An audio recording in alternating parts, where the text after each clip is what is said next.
Well, welcome to part two of my three-part Third Man Record tour. First off, I just want to start by saying thank you to Eddie, to TJ, and to Bree. These are the three people that really spent some time with me and really talked about what goes on at Third Man Records. If you haven't already checked out, please check out part one where we look at how they press the records and what goes into it. Part two is very interesting. We're going to go into quality control, packaging, and more about making color variation with vinyl, with some pretty good questions in there, some really interesting things that go on. It's amazing the amount of manual labor that happens within this. Oftentimes we think of everything as being very automated. It's not the case. And these people that work there, just so you know, none of them really had backgrounds in pressing records. In fact, Eddie was a baker, and he's the plant manager. They all came from different backgrounds and had to learn this. And when they set up the machines, someone came in and was training them, and they've just learned through the years, through mistakes, whatever. Here's how to do it. And many of these people have been there since the opening, which is a testament to the work environment at Third Man Records. So enjoy. Again, this is part two. There'll be a third part coming in. This is going to be equally as fascinating. And it's nice to have. This is a very intimate tour, shall we say, to allow you, the viewer, to get a feel on what really goes into from the very beginning to the end of making a record. Enjoy.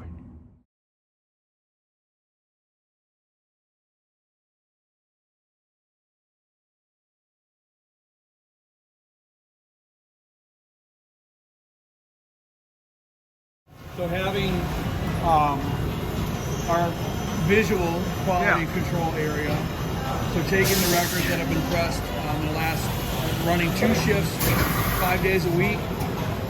As the records come off, we let them cool, let them cure overnight, and then do the visual check. I see. So A/B, full check, looking for any blemishes, and then sleeving them. That next stage of assembly is happening here as well, and then they'll end up going into the final assembly of jacketing, trig wrapping, pipe stickers, all the things that you see when you go to the record store. So this overnight. Okay, so there we got the vault. Yep.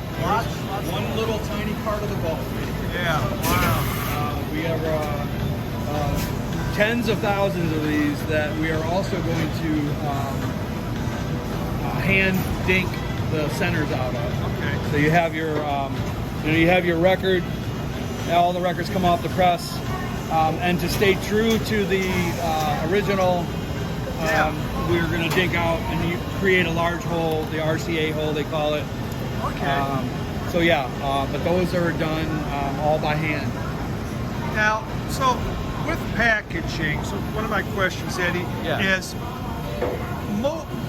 a problem with MoFi has with packaging split seams. I mean, you get in these nice, they're always busted. I'm not seeing that with yours. Is it just how you package or thicker cardstock? I mean, what keeps yours clean?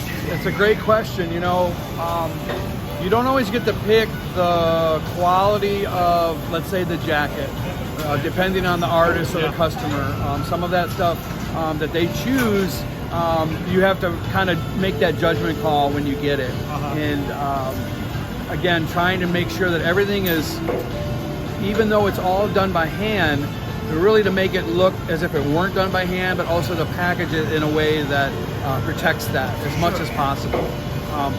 Vinyl is, as we all know, is one of the hardest things to get in the mail and get it shipped in a way when it comes to the individual records, but as well also shipping in bulk and things that are on pallets and things like that. So people do commend us for the care that we take when we load our pallets with our boxes and shrink wrap, strap it all down, and just avoid that damage in transit. But then hopefully we've made improvements on our fulfillment in our vault packages, for example, and have greatly reduced the possibility for things to get damaged in the mail. Well, as mentioned, your vault packaging is the best pack. I mean, I get a lot of stuff in the mail, and the vault packaging, shrink wrapped in there, in its own special box within a box, shrink wrapped. That's not moving anywhere. I mean, it is pretty amazing. And I credit a lot to our box supplier, Veritiv Corporation, came up with a custom design for holding this product in place in a thicker, taller box to give room for that, because things happen, as we know, and it's unfortunate when you see things that get to the customer and you can tell they've been stepped on or run over by a high-low or whatever. Like, it's just like, well, that we know that didn't happen here, but you know, once you hand it to the next person, you're just trusting that it's going to get there safely. And so when it does make it, even there have been times where, hey, my box was damaged, but you know what? The vinyl was intact and everything was great. Those are the, you know, we love to hear those stories too. But even when things don't go so well, it's always good to get that feedback from your customers so you can make your improvements. And we feel like we're always trying to pay attention to that and make sure that we provide a good product, but also the service that goes along with it is really important. But some other manufacturers need to kind of follow up with it because again, there's way too many splits coming in off that. And it's just it's frustrating. You pay all this money, and it comes in the packaging. You can send it back. It's harder and harder. It's just an hassle. Yeah, that's true. And again, we're always listening to what the customer has to say. So I'm more than happy to, even if I have to address that personally, just I can explain a lot of the things that that we do right every step of the way. But again, always, there's not always that guarantee, but you're always hoping that everyone takes good care of it from point A to point B. Well, at least I know who to go to now, Eddie. Yes. So I'm all you got my name and number. And my boyish good-looking face. Yes. So yeah, we're processing all of our product through here right now. Vault is taking over.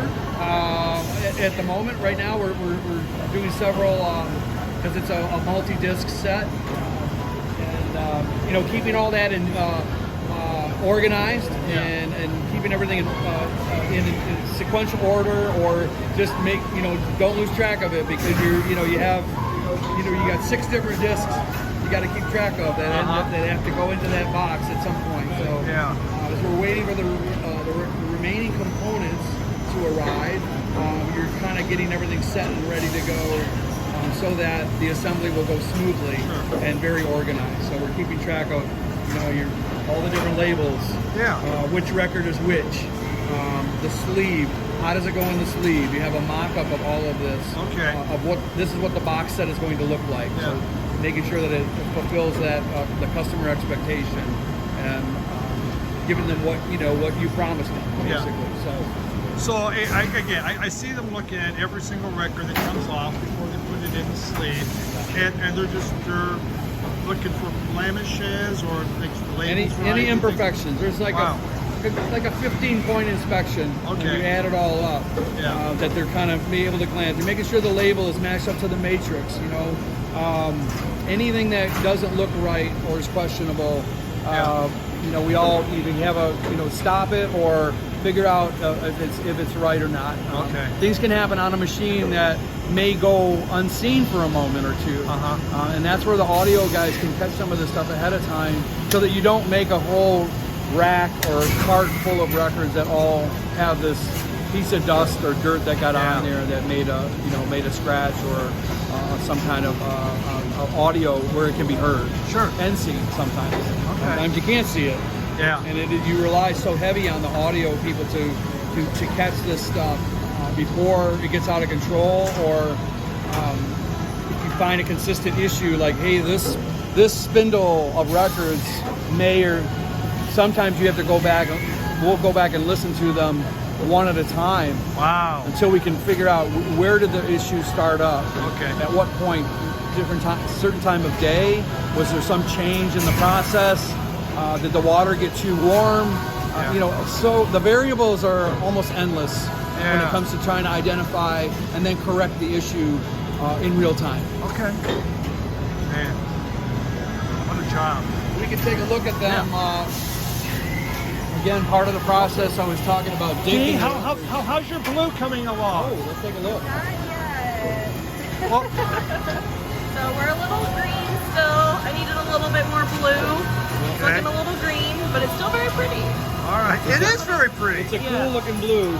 There's so much yellow in here. Sometimes it plays with our eyes a little bit, but I love the tone of it. It's very. It almost has an antique look, retro kind of a blue, you know. Yeah. But Clear but a little cloudy at the same time, so that's what we're going for. So the base is good. Yeah. The color needs a little bit more work. So. But we're Dee, almost what there. was that one color we want people to decide to get? Your special color back on the wall? The one that, Oh, my raspberry. your raspberry.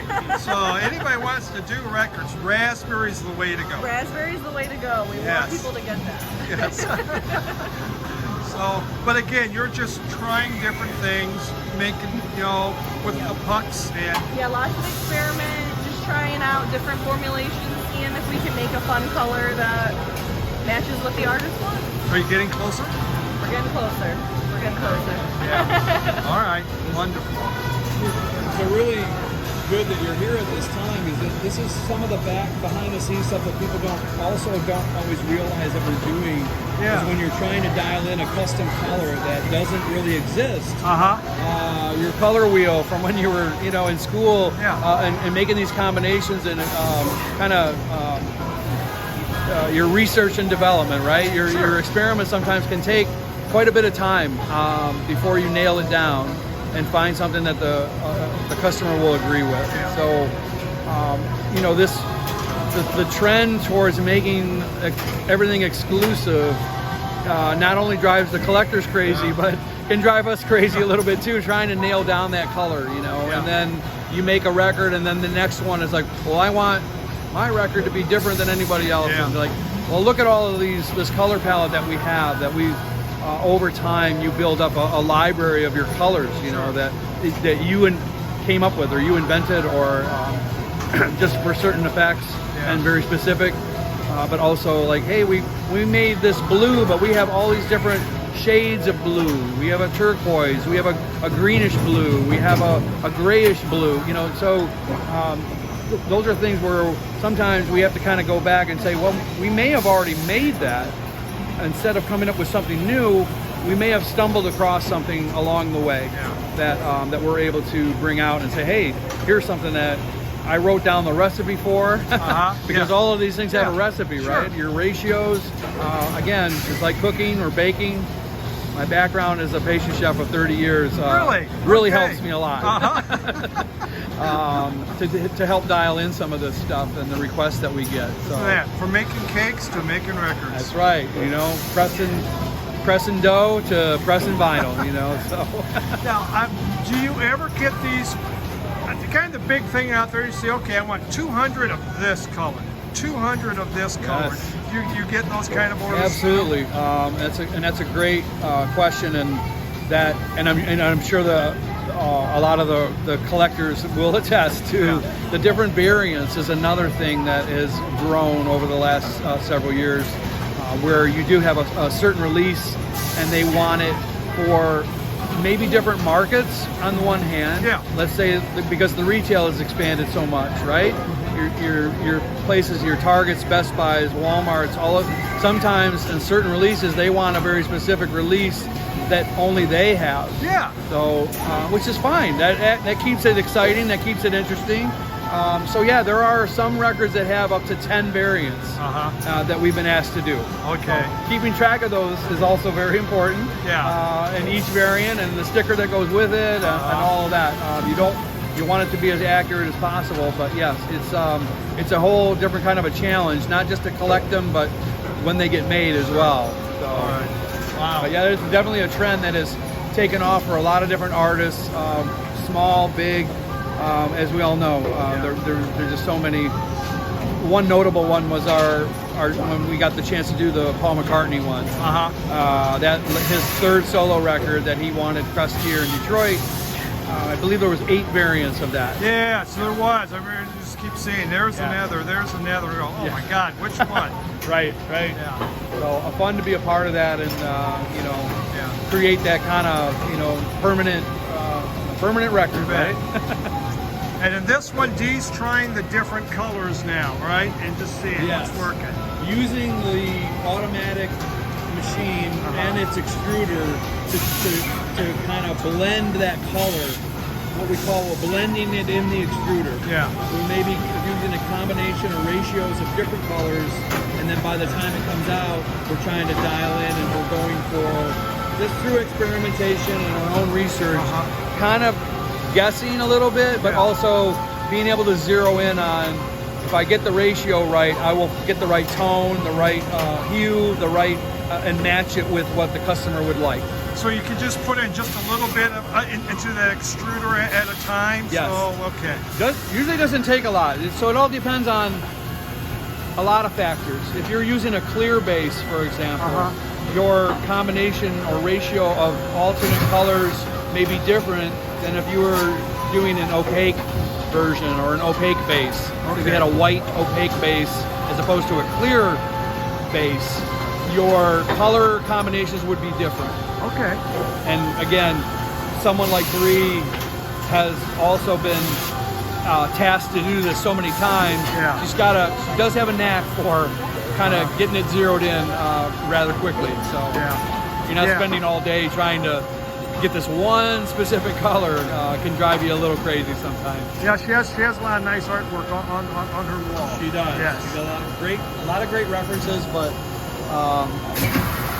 she's proud of that. And that's only a little bit of some of the colors and combinations that she's had to come up with over the years. Creative process. Wow. That's right. That's fantastic. That's really interesting. Just up there looking to see what we got. Wow. Oh, you're fine. You're very camera good. You're great on camera. So Kimmy is hand blending, right? That's part of what she's doing? We're just doing a mixture, and we'll mix it up outside of the hopper, and then we'll pour it in. Just doing small batches to start, just because we're trying to like get an exact color. And then once we find one, we know like this will be the recipe, and we can make that recipe into a larger form. So you use like a computer to kind of get what tone or what, or you're just eyeballing it? Okay, a little more of this color, a little more of that. Usually eyeballing it. That's what we find is the best. It's a recipe. Yes, a recipe. Baker. Everything we do is based on baking. Eddie knows very similar records and food. You would never think. Or hair color, you know, when you color your hair. Okay, that's so. So as you go, again, you've done so much of this. You know, like a little bit more of this, a little less of this. The color wheel is our friend. Yeah. Yes. How many colors of PVC do you carry? Oh. We have a pretty big inventory. It is, okay. Yeah, it's a lot. And if there isn't an exact, we will make them. That's what it comes down to, is there are a lot available, but you still get the challenges of, well, I'm looking for this very specific shade. Okay, and we'll check through our inventory, check through the availability from our suppliers, and then go from there. Like what? Well, and then also, we might have to call somebody and say, hey, how do you get this one color, you know, or have you had to make this color before, you know? So that a little bit of a network between other operations and other plants comes into play a lot with what we do. We're willing to, you know, kind of share those little, not even really secrets, but just what kind of what your own creativity gets. People can benefit from along the way, by just helping each other out. Sure. And for you, Bree, it must be just exciting to create new colors and new. It's your artwork. It is. We get excited while we're creating it, but once you actually get something that the artist likes, and then you're like, wow, they're gonna feel a special way when they see it.